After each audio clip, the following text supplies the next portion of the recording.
This episode is brought to you by Steamy Chick Vaginal Steam Facilitator Certification. Learn the ancient practice of vaginal steaming to improve menstrual cycle health and fertility. Become a vaginal steam facilitator for only $194 online and begin offering this service that is quickly growing in demand as women receive this advanced form of women's health. Head over to steamychick.com and click certification for more information. You are cordially invited. Yes, you. You're invited to join us in my 10-week Fertility Awareness Mastery group program, starting in July of 2018. Learn how to chart your cycles, gain confidence using fertility awareness as your primary method of birth control, optimize your cycles for achieving pregnancy, and really learn how to utilize your menstrual cycle as a diagnostic tool. For more information, head over to fertilityfriday.com/group program. That's fertilityfriday.com/group program. Can't wait to see you there. This is the Fertility Friday podcast, episode number 206.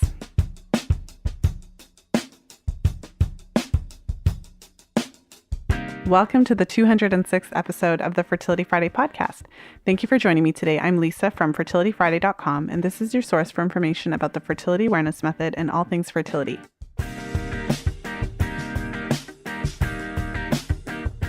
I'm really excited to share today's on-air client session with you today. In today's episode, I'm interviewing my client, Heather, and she shares with us, she gives us some insight into her own hormonal contraceptive journey and some of the challenges that she's been facing since she decided to come off contraceptives. So it's a really great episode. I hope that you enjoy it.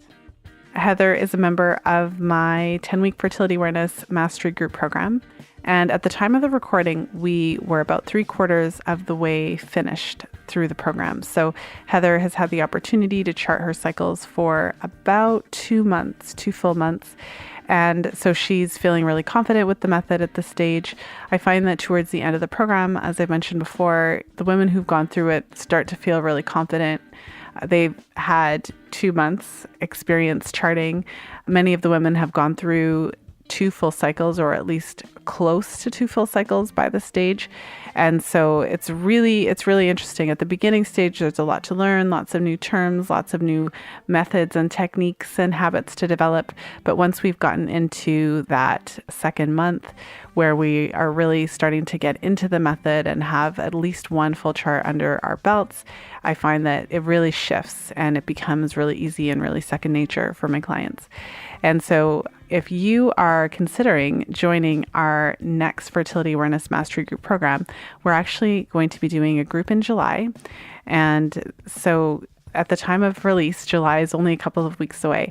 So registration is open. It'll only be open for a little while longer. And then we're actually going to just jump in and get started in the second week of July, started with our meetings. So make sure to head over to fertilityfriday.com/group program for information about the program and, of course, to apply. You are invited to join us. We would love to have you in there. We're going to have a mix of women who are actively avoiding pregnancy and women who are trying to conceive. And the reason that I chose to combine the groups this time is because the groups are always combined. Whenever I divide them up, there are always women in each group who are at different stages. So whether they're in the conception group, many of my ladies in the conception group are actively avoiding, at least for a period of time until they're ready to start trying to conceive officially.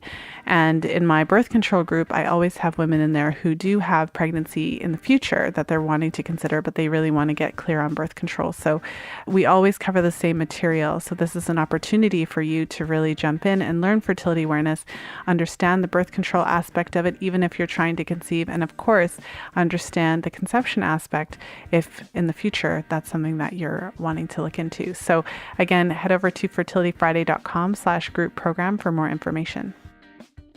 And I want to take a moment to thank our show sponsor, Steamy Chick.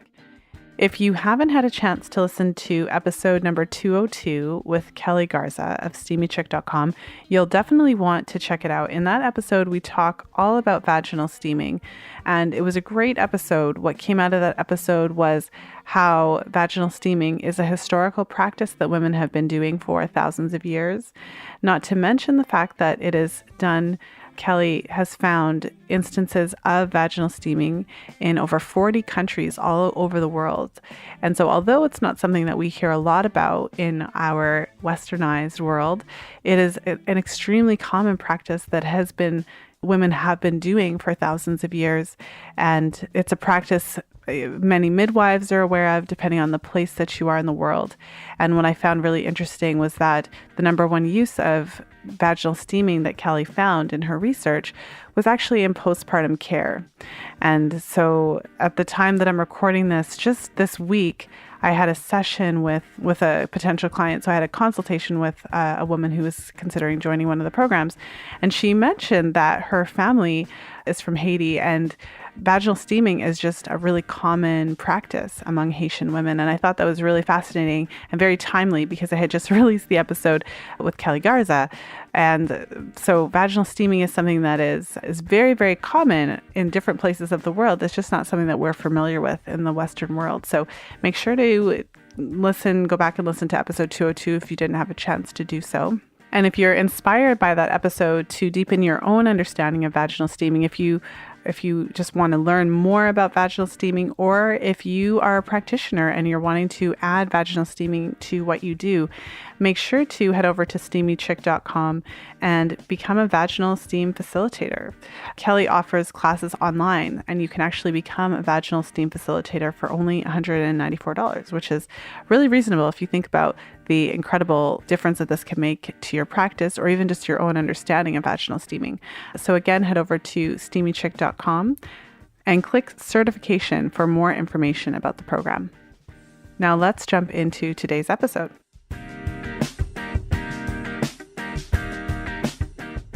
So I'm really excited to welcome my guest, Heather, to the show. Heather is a member of my Fertility Awareness Mastery Group program. And yeah, we're talking all the way across the world. So you're in Australia. Did you say Sydney? Yeah. Specifically? Yes, I'm in Sydney. Okay. Yep. So Sydney, Australia. So thank you so much, Heather, for coming on the show. Thank you. Well, and as we were talking a little bit in the pre-chat, and I mentioned that I like to start these reality series sessions by giving the audience a sense of your background and some of your experiences. So I'd love for you to share, when you first got your period, and if you've had a history with hormonal birth control, and kind of what brings us to today. Yep. So my period started around 16, and I remember for probably till I was about 20, it was very irregular. But, I wasn't tracking, so it's just my memory of it. But it was always very heavy and very painful. And I always had PMS symptoms of feeling very introverted and very low. Yeah, would just really have no idea when my period would come. I remember specifically one time in uni, one of my really close friends saying to me that she got her period, and then I got mine, and I'd only just had it. I don't know if that's a real thing, but that's my memory of it. And then when I went traveling, so 22, was probably the first time I started consistently taking the pill. So the only pill I ever took was microgynon. And me and my friend went backpacking around Asia for 6 months. And we used the pill to control our period, so that we didn't have to deal with having one while we're in Asia, which really wasn't that big of a deal once we got there. But anyway, guess what? Asian women have periods too. And it was such a big deal in our heads. So anyway, and then I met my husband. So then that was the first. So we dated for consistently for 11 years. So that was the first time I had a regular boyfriend where I was consistently having sex. So my primary concern was not getting pregnant. So I stayed on microgynon until I was about 25. And then I kept forgetting to take it. And it was all right because I'd always remembered that I'd forgotten. But I thought, okay, one day I'm going to forget that I forgot. So I need something more permanent. So my friend was taking Provera, the injection, and she was fine with it. And at the time, the only negative thing I'd heard about the injection was that it makes you fat. Lots of people had told me that. And my friend that had been on it for a year loved it, had no side effects, apart from the fact that it stopped her period, which didn't seem like a big deal because I hated my period. This is my thinking at the time. And, of course, the reason that I hated it was because it was painful and it was long and it was heavy and it made me feel like shit. So, sorry, it made me feel rubbish. So my way of dealing with that was, when she told me that it stopped her period, I thought, brilliant. That's what I want, because my period is awful and I hate having it.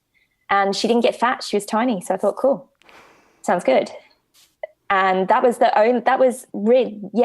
my thinking at the time was that not having a period was a plus, not a negative. And if I could control the fat thing, I didn't see any reason not to take it. So I took it for 3 years and I stopped around between 27, 28. And I remember if I told anyone, apart from this particular girlfriend that was on it, that I hadn't had a period the whole time I was on it, they'd pull a face like, ooh, that doesn't sound right. And I'd just be like, yep, end the conversation. It's like, I know that, but I don't want to deal with it. So then I think around that time when I came, so that would have been around 28, and I knew that one of the possible side effects of depot was osteoporosis. And I just had in my head, I definitely shouldn't be on this or any hormonal contraception when I'm in my 30s. So I got to about 28 and thought, okay, it's probably time to come off depot, because my friend had come off it and it took her a year to get her period back. So I thought, okay, if I come off it now, get my period back when I'm 29, all right, sounds like a good plan. So I went to the doctor, said I wanted to come off it, which I think I just went cold turkey. I just didn't go for my next injection. And then I started to get thrush, like consistently, and I couldn't get rid of it. And I went back through my emails, and this is when I started seeing my current naturopath, was around 28. And I look back at the email, and the first reason I went to see her was because I don't even have a memory of this, but I had started eating a vegetarian diet and was wondering that if it was affecting my hair.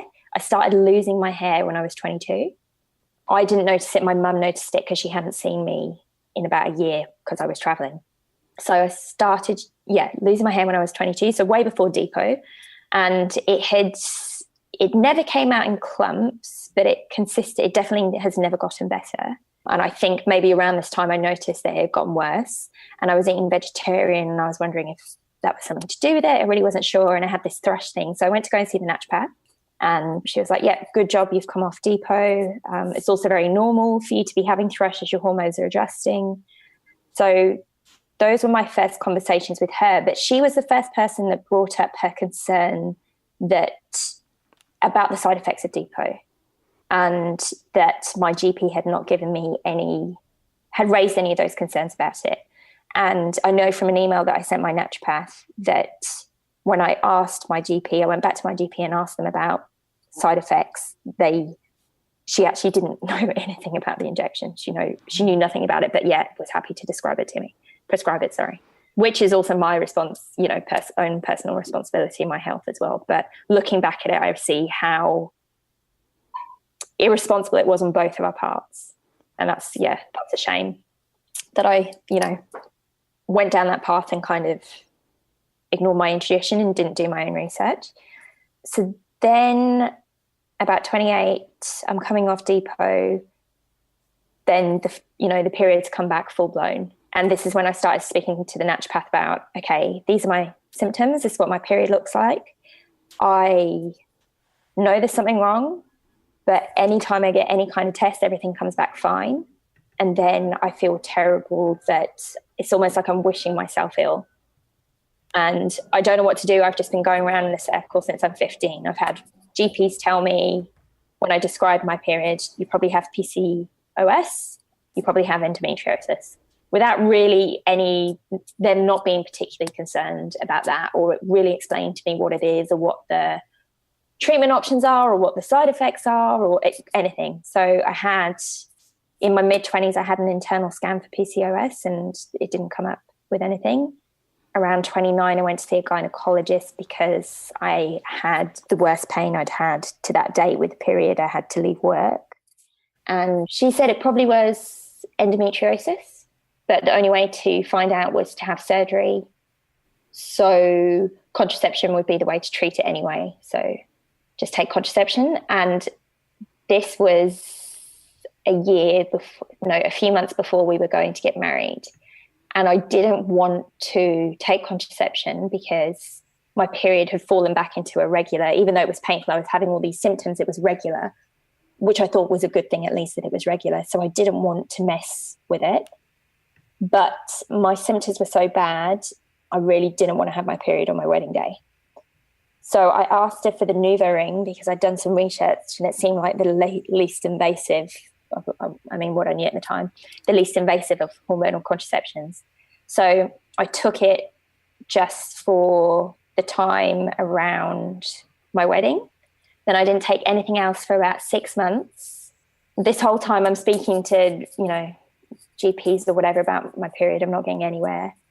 I took it December 2015, the Nuva ring, like one time over my wedding.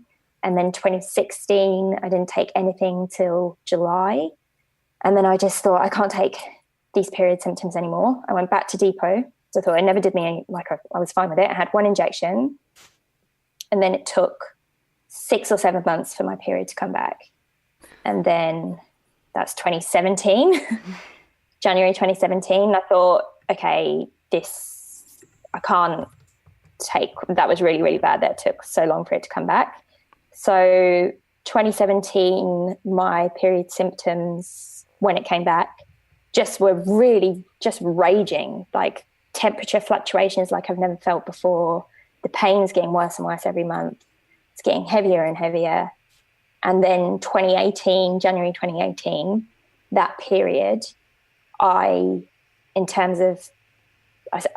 we came back from holiday. I was having really, really relaxed.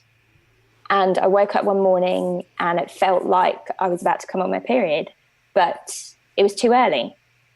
I thought, okay, maybe it's just some PMS.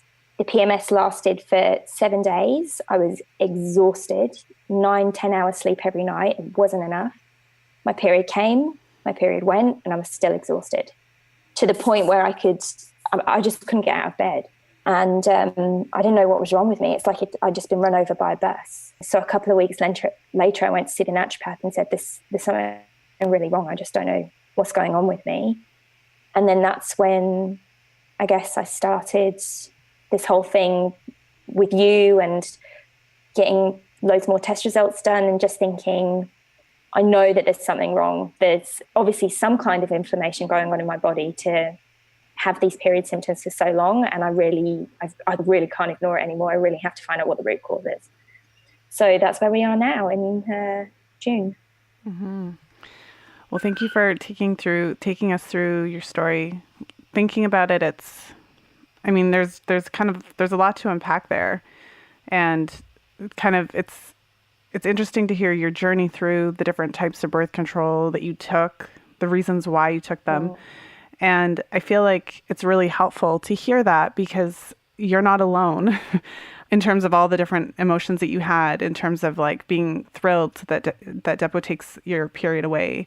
You're definitely not alone in that, especially for all of the women who are listening who also have experienced really painful periods. And so we talked about this a little bit, but share with us, because you mentioned a couple of things. So you mentioned that some of the doctors have thought maybe you have endometriosis and some of the doctors have thought maybe you have PCOS. So they thought you had PCOS because your periods were often irregular. You would have, and you didn't know when the next one was coming. And then they thought it might be endometriosis because of the intensity of the pain you experience with menstruation. Is that right? Yeah. I think PCOS was brought up first. So this is back in the UK with an NHS GP, which is, if you know anything about the UK healthcare system, there's amazing things about it, but like all GPs, but maybe to the extreme, they're really, really busy. So my male family GP said very offhand to me, actually two of them, it's probably PCOS. Do you have a lot of hair on your body? And I'm a teenager, right? So I was super self-conscious. And I thought, God, yes, I do. I have a huge amount of hair on my body. And actually a GP asked me that question maybe only a year ago. And it's, only then that I feel confident enough to say, well, what's a lot of hair? I'm also not Caucasian. Like, what's a lot of hair to you? My hair is dark and it's, there is a fair lot of it, but I'm not blonde and I'm not Caucasian. So tell me what the parameters are. So yeah, at the time, the first time they asked me that, I thought, yes, Jesus, I can. And they could probably see it. That's why he's asking me. I'm so hairy. So meanwhile, it's not. Yeah.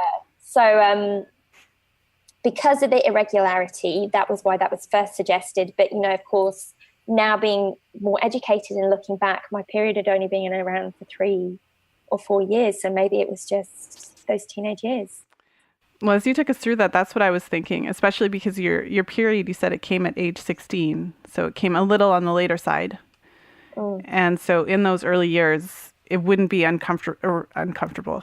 It wouldn't be uncommon for the length of time. So kind of the range of your cycle for the first 2 to 5 years is more like 21 to 45 days as opposed to the typical 24 to 35 days. Right. And it was never like months apart. And I also, at no point did someone, to my memory, ask me if I was actually tracking it or suggest that I go away and track it and then come back and speak to them so that I wasn't only relying on my memory, which now looking back to me would have been the first most sensible thing to suggest to me. Well, and what you just said, they were never months apart. So it means they always did come. Yes. I never missed one. Mm-hmm. Very interesting. And so then tell us a little bit about the pain that you've experienced with your period. I know we spoke about this a little bit, but tell us a little bit about so once you finally came off everything, so that's been over the past year and a half-ish. Yeah, about the last year and a half-ish. So tell us a little bit about the pain, because I know we talked about a few different things, and you actually had a period in between the program that was a little bit better. So just tell us a little bit about what that's been like. So the pain has been from day one of my period starting. It's always a very painful period. It's just, is it an 8, 9 or a 10? But it's never really a question if it's ever going to be around a 5 or lower, because it just isn't. I always had the pain even when I was on the pill, but it wasn't as extreme. Of course, when I was on depot and I didn't have a period, I didn't have the pain. It has moved around my body, but the common features from day one, from age 16, are that I can feel my uterus contracting. And when I get a big contraction, it might stop me in my tracks or make me gasp or stop me from walking or stop me from being able to stand up straight. And it will be right down low in my stomach and in my lower back. And probably in the last year, it's kind of radiating down to my groin and the very, very tops of my legs. It used to only start the more, like, as I was bleeding. So at least it wouldn't, maybe an hour before I'd actually start to bleed. And then it would last for a few days, pretty much the whole time I was bleeding. Now the contractions start during my PMS phase. So at the beginning of the year, PMS was like 8 days. And now my last one, it was only 2, which was great. So I can feel my uterus contracting, but it's not, I wouldn't describe it as pain. It's more uncomfortable. And I'm just aware of that sensation and thinking to myself, okay, period's going to come soon. On the day of my period, I'll wake up in the morning with the pain, then the period will start a couple of hours later. And usually sometimes I'm not able to get my own painkillers or fill up the water bottle because I can't stand. My husband will have to do it if he's around. And then I just try and sleep it off if I can. So I was taking painkillers, and of course, you have to get it in the window. I'm trying, like I'm not wanting to punish myself, but I'm trying the last 3 periods not to take painkillers, just because I'm trying so many things at the moment to fix it with supplements and castor oil packs, that if I keep taking painkillers, I don't know how the pain is tracking. So it's a bit of it means that I'm pretty much out for the day. I can't really do anything. Yeah. But the last period, pain was about 5, so that was awesome. But looking back at my charts, my naturopath did flag to me that I seem to be having one manageable one bad one, on and off. And she said that can actually sometimes be related to which ovary is releasing the egg. Wow. So sometimes you can have different symptoms. But so we'll see. It'll be a test to see what the next one's like. Yeah. Yeah. No, that's really serious pain. I did an interview with Laura Owen a while ago, probably half a year ago. And I remember her saying, she was quoting a study that I then went on to, find. But basically women with endometriosis, like we don't know if that's what you have, but obviously that's one of the hallmark symptoms, pain that's that intense. And on average, women would go 8 years before getting a diagnosis if they actually did have it. And all I can say is that pain that's that intense, that's that ridiculous, it's insane that you're a grown woman and that has never really been fully evaluated by your doctors. But that's pretty much par for the course. Yeah. And, me and my husband were having a discussion about it a few days ago, because he's trying to be helpful, but he's like, okay, well, I just don't understand why someone hasn't given you an answer yet. I'm like, I know.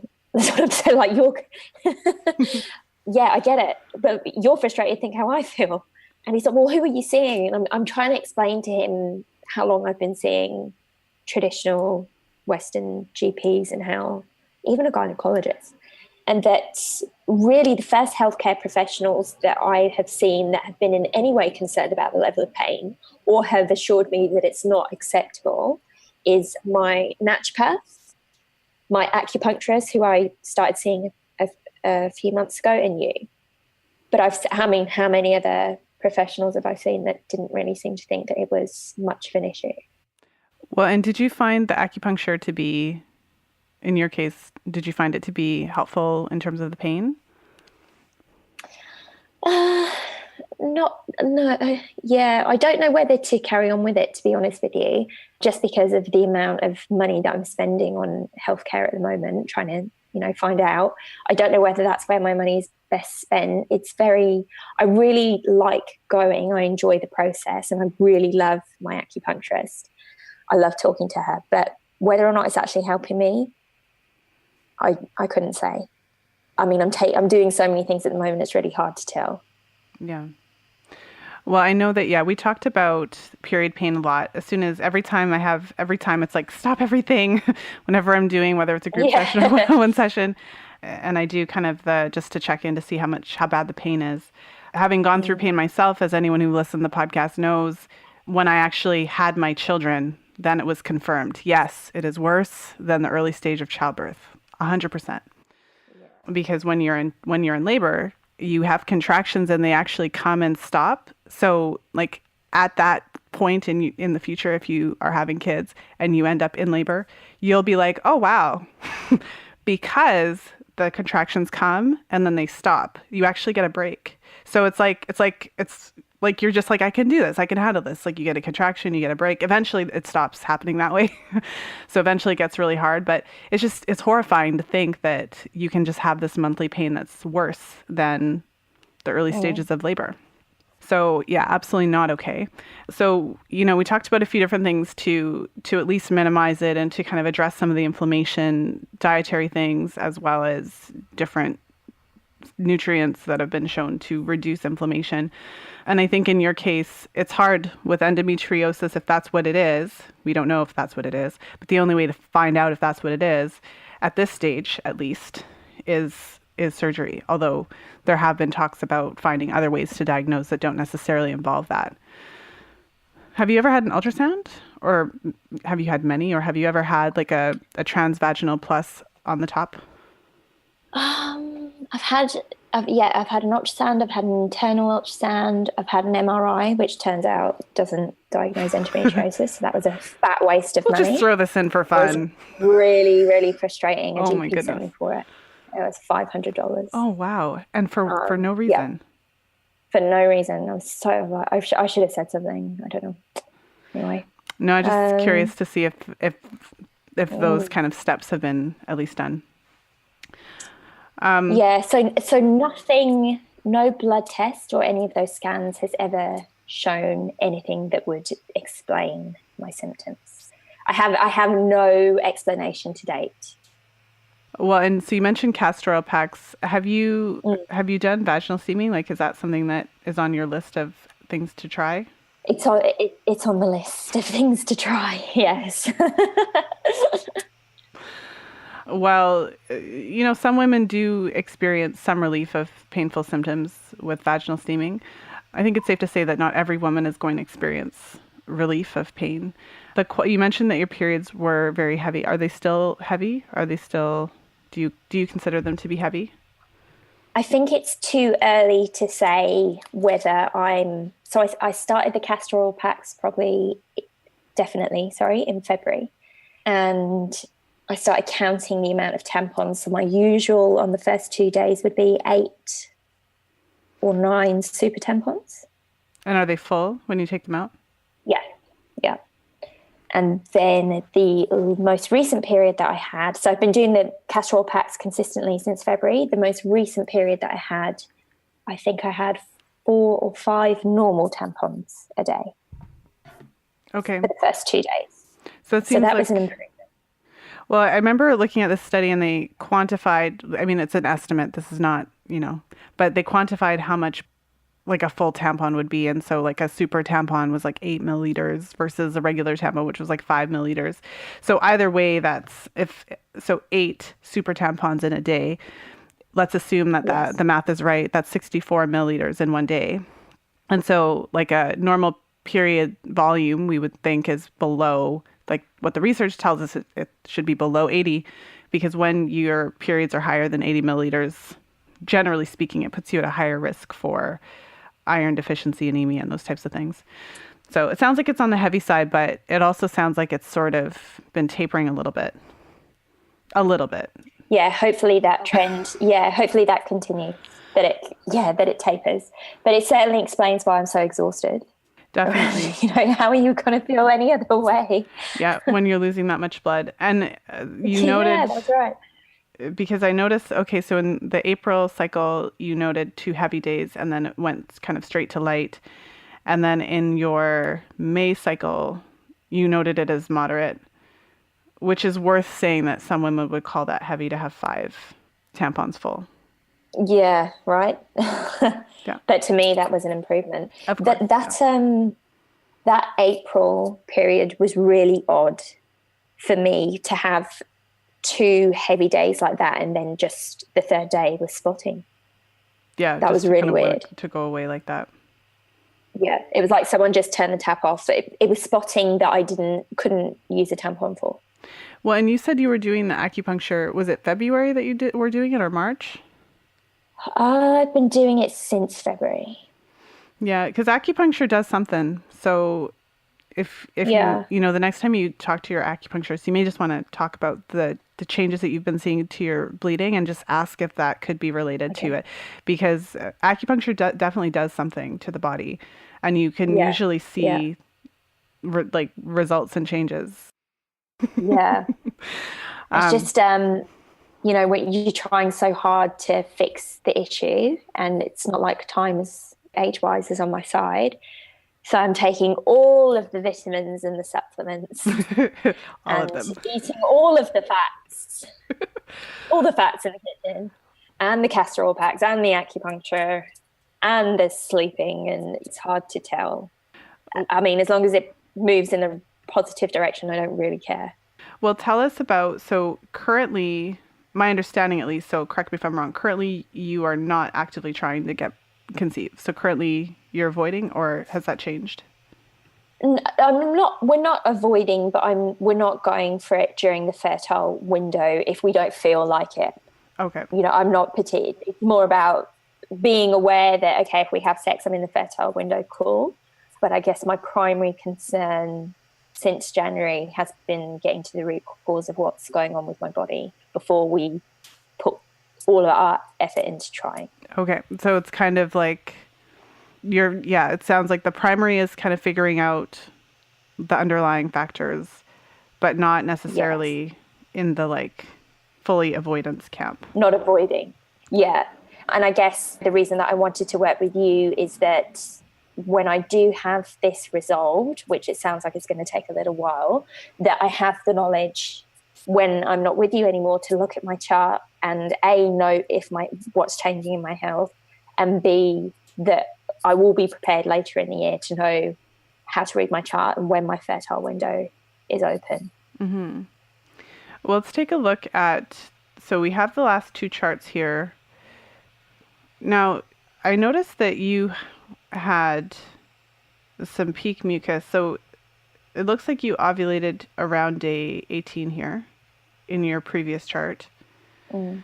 And you had a little bit of mucus. So is this typical for you? Have you ever had a day where you actually see like peak, like clear, stretchy, that you can pick up and stretch? Yeah, that seems to have been getting less to me. So this time, say last year, I started tracking. And so let's say that my tracking wasn't perfect because I just started. But I definitely know for sure that I would get a lot more. I'd have way more days of like creamy mucus building up to wet, lubricative, just water gushing and then tapering off. I've never really seen a pattern in me where I have the stretchy, like can stretch it between my fingers for 2+ inches. But I definitely have that buildup of creamy getting heavier and heavier and then super lubricative. The last 2 cycles, I haven't really seen that. Okay. And then tell me about, so after ovulation, I think we talked about this. I feel like we talked about that. Yeah, that was weird. So you had some lubricative sensation and you marked it as like peak, like clear, stretchy. So was that actually what it was, or was that? So it was, so say I'm just sitting down, not paying attention. I feel like there's a gushing sensation. So I go to the bathroom to check, and the tissue, there's a like smooth to lubricative sensation when I'm wiping, and I check the tissue, and at the most it's damp. Okay. Yeah. We definitely talked about that.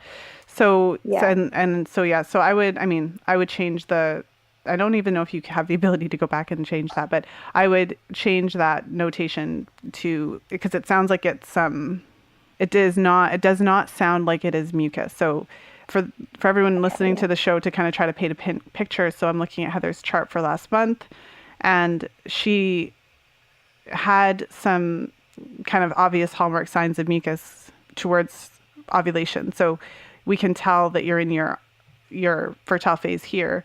But then after ovulation, like a full week after ovulation, you have all these notations, but of that, what you described. So feeling like the gush. And then when you're actually wiping, it's not necessarily lubricative, but the tissue is just damp. So that isn't actually, that's not actually mucus. So I just wanted to check in about that just to make sure. So I've used a dark purple sticker, and I should have used a green one for dry. Yeah. So always do the sensation first. So pay attention to whether it feels like dry or smooth or lubricative first, and then kind of do the second part after. Try to decide on the sensation first. That makes it easier. So we talked a little bit about the cervix. I don't remember how much we talked about it. Did we talk about cervical health and why you might be seeing those observations? Yes, you did mention dysplasia. Well, and have you gone for a PAP, or have you made an appointment or anything like that? No, I haven't gone for another PAP. I haven't felt that sensation again since my period this cycle. Okay. But if it does reoccur, because I think I mentioned, maybe it's irrelevant. I had a PAP recently. That's right. But if I do get those sensations again, I will go and get another PAP. Yeah, that's right. You had a PAP in December. Yeah. Yeah. Yeah. So for this phase, I mean, I think that's a good plan, just to kind of monitor it, because it seems like you had more of those types of observations, like the damp observations. You had more of those last cycle.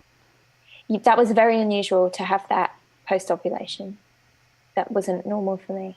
That's why I was really confused. I think that's why I was so confused trying to mark it down, because I think I was trying to analyze what was going on rather than just marking what's on the tissue. But it was really weird for me to have that. Yeah. Well, yeah, I would just say, I mean, if you continue to see it, I think I gave you this handout already, but if you continue to see it, then you could I'll tell you what I've seen. What I've seen is that it's really common to have those observations. So it's like you're doing your regular checking for cervical mucus, and when you're wiping, you're seeing like dampness or wetness, but it's not actually mucus, and you're seeing it throughout your cycle. So it's not in your fertile window kind of only. You're also seeing it before and outside. So we kind of know it's something different because you're seeing it outside of the fertile window.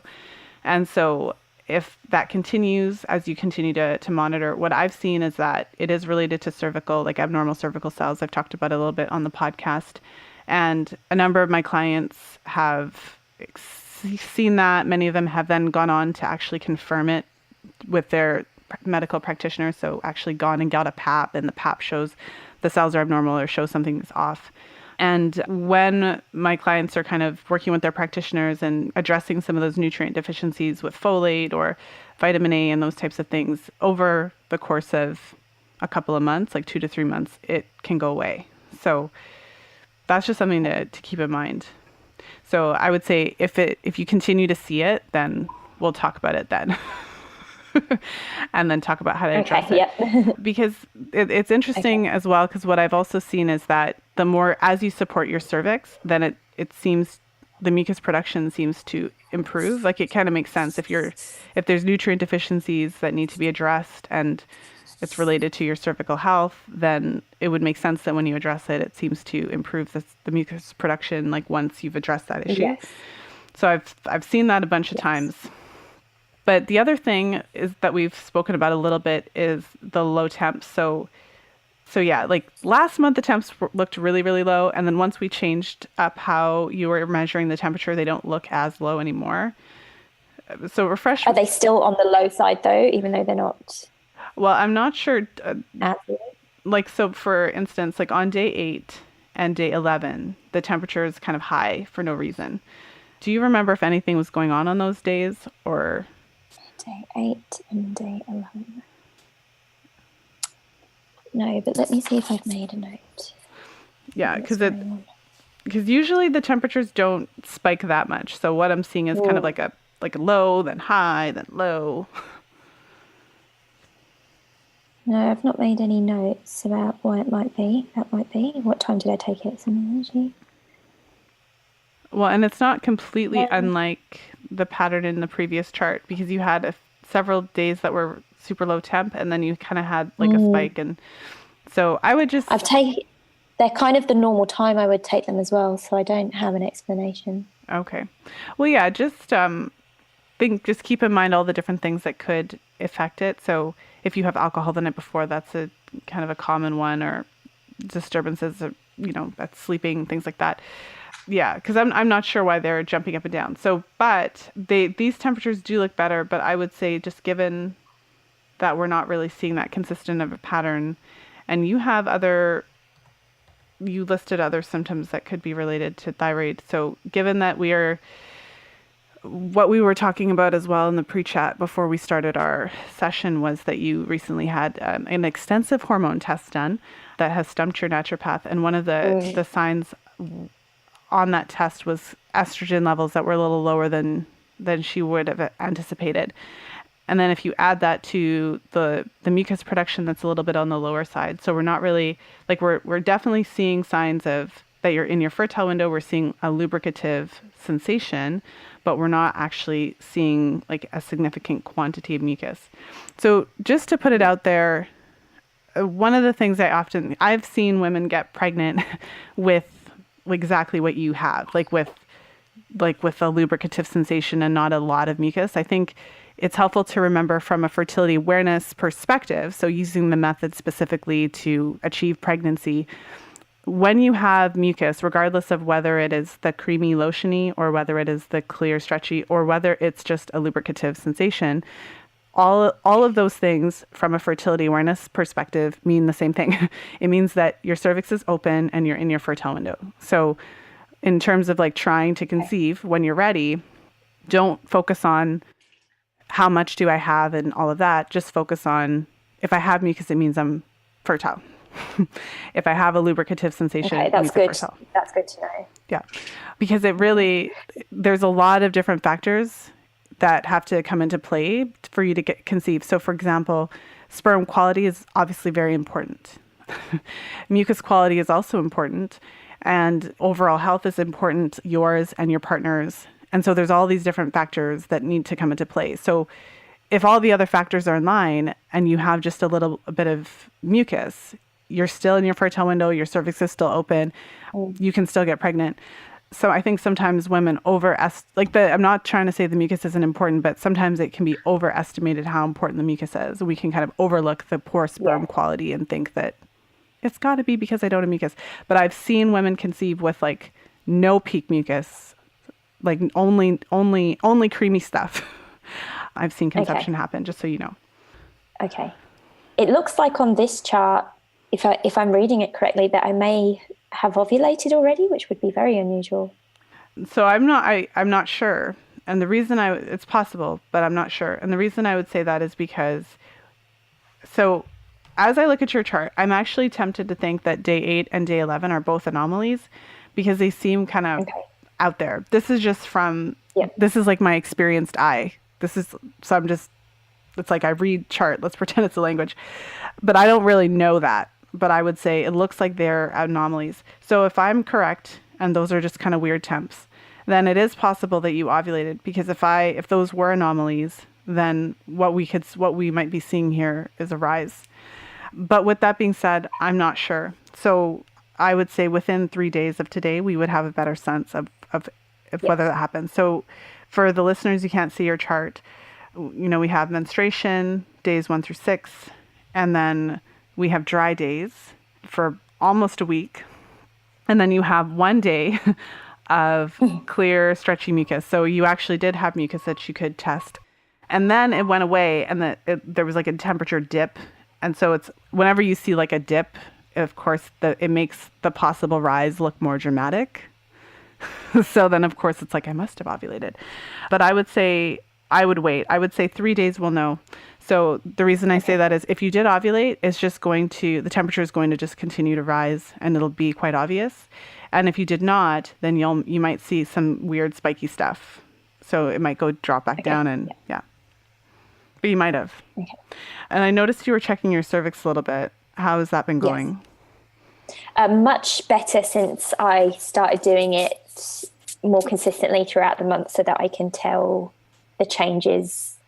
I can tell what the changes are in relation to my own cervix rather than reading from a book. Yeah. So now because I think I was just checking in the first half of the cycle and then ignoring the second.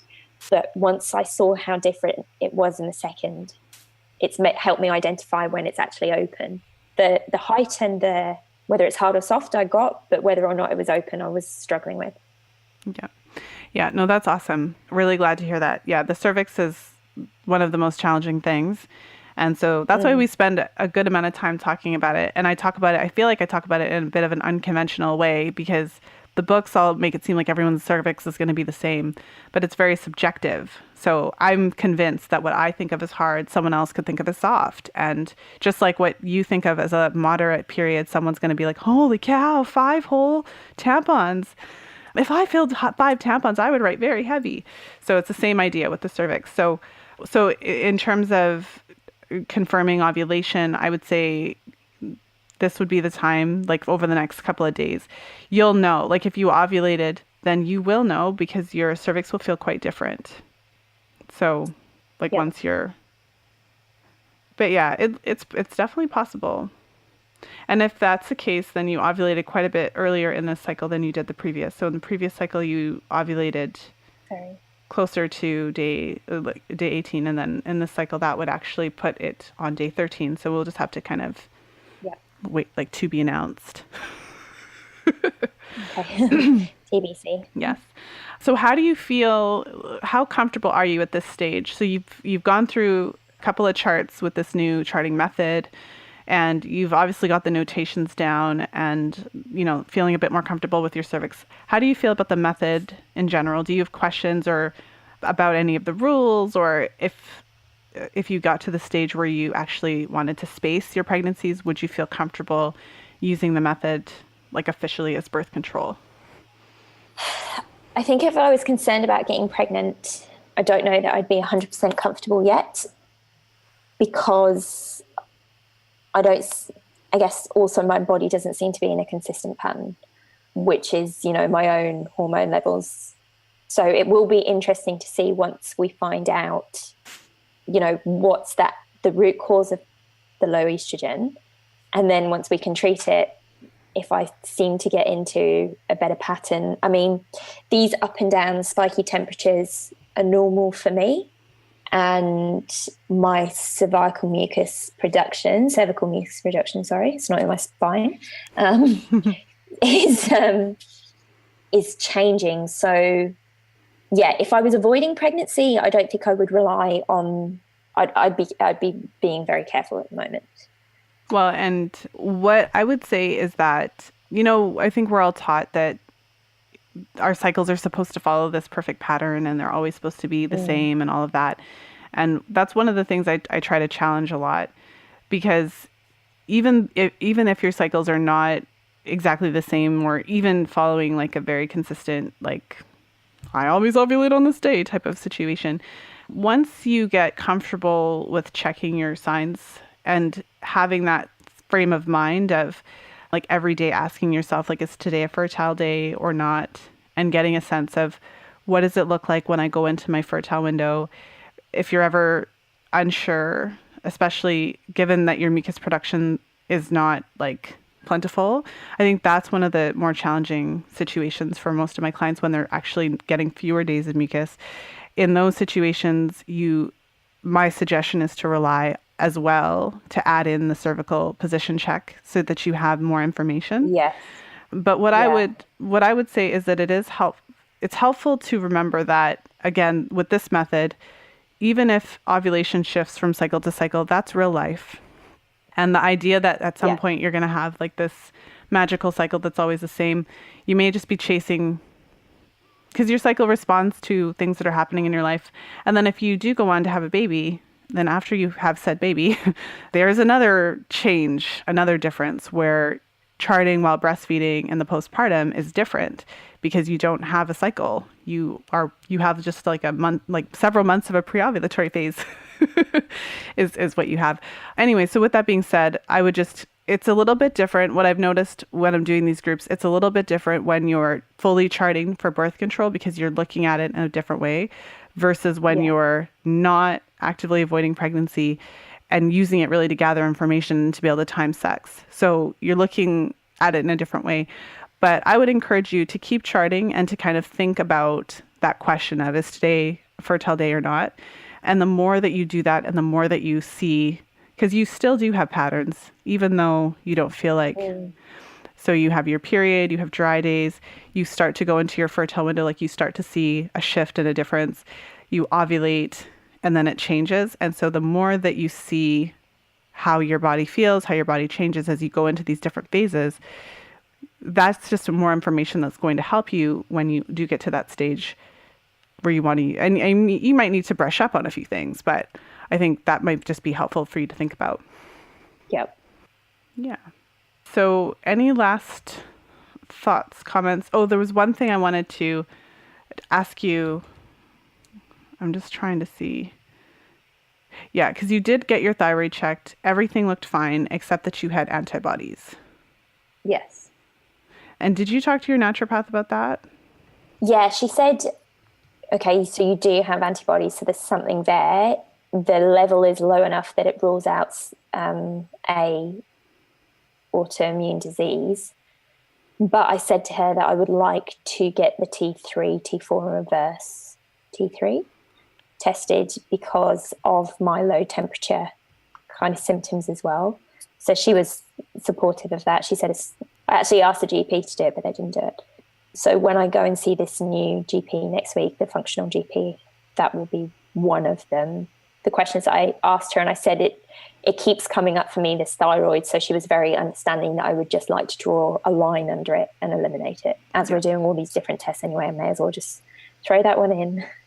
Yeah. I just wanted to check in about that. Given the lower temperature, some of the like the cold feeling sensations, it may not be that, but it's something, like you said, to check off the boxes. And so, in addition, just one last question. It was on your intake form. You mentioned it today, but there was like a month where your period was coming and you said that you felt really tired and you were sleeping 9 to 10 hours a night. Has that improved? Is that the same? Where are we at with that type of feeling of exhaustion? Yeah, that has definitely improved. So it was the feeling of exhaustion every day probably lasted between 6 to 8 weeks, and then it was kind of generally getting better, and then only coming around PMS time, but PMS was lasting for 10 days, so it still wasn't ideal. So my latest period, I had PMS for only 3 days, and I was only fatigued for 2 of them. So I was really pleased with that. It's obviously hard to say what it was because I had no tests, because it was like I fell off a cliff. So it's not like I was gradually feeling tired. So I didn't have any tests done previously. But my intuition has me thinking, so this fatigue started in January 2018. June 2017, I started eating a vegan diet. I clearly have something going on with my period anyway because of the pain. There's obviously some kind of inflammation, something going on. My feeling is that what I did with my diet exacerbated something that was already existing and threw me off the edge. So I think it was a couple of weeks into January, February when I was feeling the fatigue that I think I told you this. I walked past the milk fridge in the supermarket and thought, oh my God, and I know how important fat is for your diet. And I was very conscious while I was eating vegan food to be really careful about loading myself up with fat. But of course it was only vegetable origin. So yeah, I walked past the milk fridge and just thought, oh my goodness. So downed like 2 pints of full cream milk that day, and then just started eating meat. I feel 100% better than I did before. I have nothing to prove that was the straw that broke my back, but my feeling is that it was. Yeah. I just wanted to check in about that, the fatigue thing, because if it's not getting better, then you'd want to just, because it's interesting how common that is, but very serious. Yeah. And what I'll say is that what I'm seeing on your chart, so we're seeing not a lot of mucus days, like a lot of dry days. And when you do have mucus in your pre-ovulatory phase, it's like we're seeing just a very slight amount of it. And so that's why I'm asking these questions. Like I've seen patterns like that in my clients that have issues with thyroid. I've seen clients like issues like that, like in times when there's like high degrees of stress, and it kind of indicates low hormone production. And so you just kind of want to go down the list and rule everything out. So if the thyroid comes back, everything's totally fine, then we just have to look somewhere else to see what could possibly be affecting your hormones in that way. The only thing that hasn't changed in terms of the fatigue is that I have to get between 8 and 9 hours of sleep a night, which a year ago was not the norm for me. I don't know if that's an issue, because at least now when I wake up after 9 hours, I feel refreshed and I don't feel like I have to lay down during the day. I don't know if it's a problem to sleep that long, but yeah, I need 9 hours. Well, maybe we'll kind of leave it there for now and catch up again in our next session together. But Heather, for anyone who's listening to the show and has been really touched by your story and your experience, what would you want? Like what would you want to leave the listeners with based on everything we talked about today? I would say that if you're dealing with any kind of period pain to the level where your intuition is telling you that it's not okay, that you should seek a second opinion. If you go to your healthcare provider and they're not being helpful, and you're leaving the doctor's office no wiser than when you came in, and you don't feel understood, then you should not feel bad about going to seek a second opinion. Ask a friend for a recommendation, and don't be afraid to go out of traditional Western medicine if you need to go and find a second opinion. There's no harm that can come from that second opinion, or even the third or fourth. Yeah, I couldn't agree more. And it's interesting too, because you said something interesting. You said that when you were younger and the doctor asked you about the hair, like you didn't really feel to even question it. And even about the MRI, you I should have said something. As women, we're trained to be nice. It's really hard to get out of that social conditioning. So advocating for yourself is not easy, but it's very important. So Heather, thank you so much for coming on the show and sharing your story and your experience with us. And I know that this episode is going to touch a lot of women. A lot of the women I talk to say that these episodes are their favorite because they really get to learn from other women. Thanks, Lisa. Thanks for having me. Of course. Thank you for listening. If you enjoyed today's show, please share it with a friend. You'll find today's episode over at fertilityfriday.com/206. I just want to say a special thank you to Heather for coming on the show, for being so honest and open and vulnerable, for sharing your story with the women listening. I know from working with so many of you in the Fertility Friday community in my different programs that for many of you, the reality series episodes are your favorite. Those give you a window into what it's like to work with me. It gives you a window into the real life situations, especially the majority of my clients are on hormonal or have taken hormonal birth control and are incorporating fertility awareness into their journey, transitioning off of hormonal birth control. So I think that it gives a really important window for what this really looks like for women. And also just some of the challenges that come up, some of the experiences. There's that aspect of it, just the real woman experience within these episodes, but also some of the challenges in learning fertility awareness, what that looks like, and what some of the common questions are that come up. Although there are always trends and themes, and there's certain key threads, certain key teachings that I share with each of my clients, every woman is different, and every one of my clients is different. And the situations that arise are different. The experiences are different. The charting is different. No two women's charts ever look exactly the same. It's kind of like a fingerprint. And so although there are a lot of common threads and similarities, every woman's situation is different. And every woman has her own questions, her own scenarios, different things that come up for her. So I'm really happy to be able to share with you these episodes to give you a window of what it's like to really work with a fertility awareness educator, and also to give you a window into what's happening in real women's lives, what it looks like when you're transitioning to using fertility awareness as your primary method of birth control. And so I have had a number of requests to have more women in these reality series episodes that do not have a history of hormonal birth control. And I will continue to see what I can do. As I've mentioned, I find that the majority of my clients do have a history of hormonal birth control, although some have not used it for quite some time. And so I will keep trying for you, and we'll work on getting some more women on the show who actually don't have a history of hormonal birth control so we can talk about some of those differences. And a reminder that you are invited to join us in July. I would love to have you in our July group program.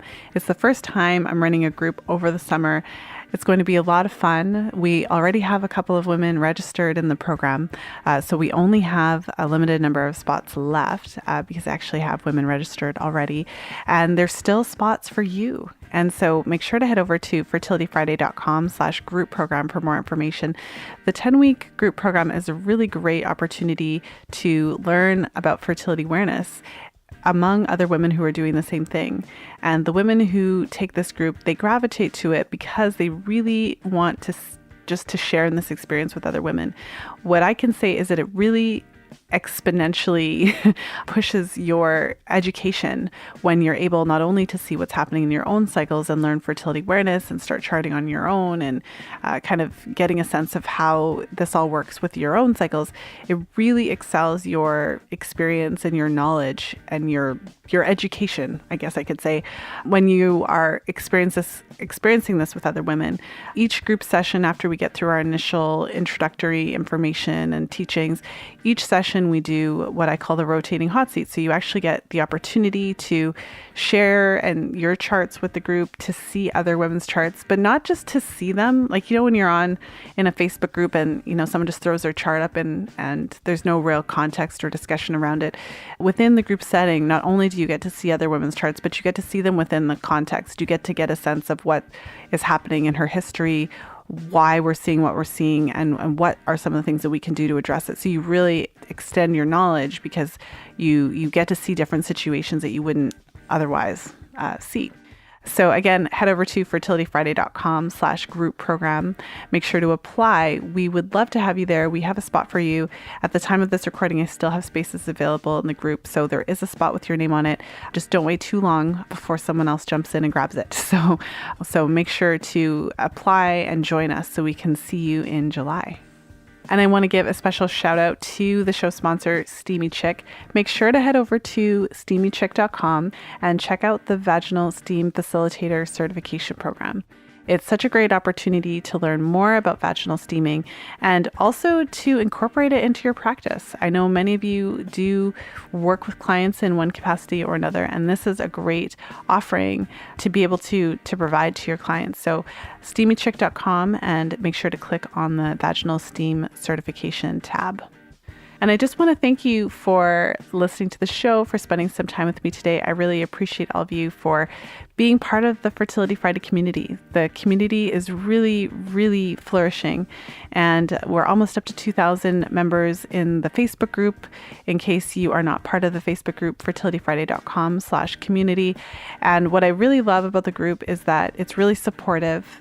Women are really in there encouraging each other, supporting each other, answering questions, and really helping each other on that journey of discovering fertility awareness and gaining that confidence in charting, so that we don't have to rely on hormonal birth control in order to avoid pregnancy naturally, or so that we can gain more knowledge and information about our cycles, whether it's just for health information or whether you're actually actively trying to conceive. So I think we've created a really great space in the world, well, a really nice corner of Facebook as far as that's concerned. So if you're not part of that, make sure to join us in there.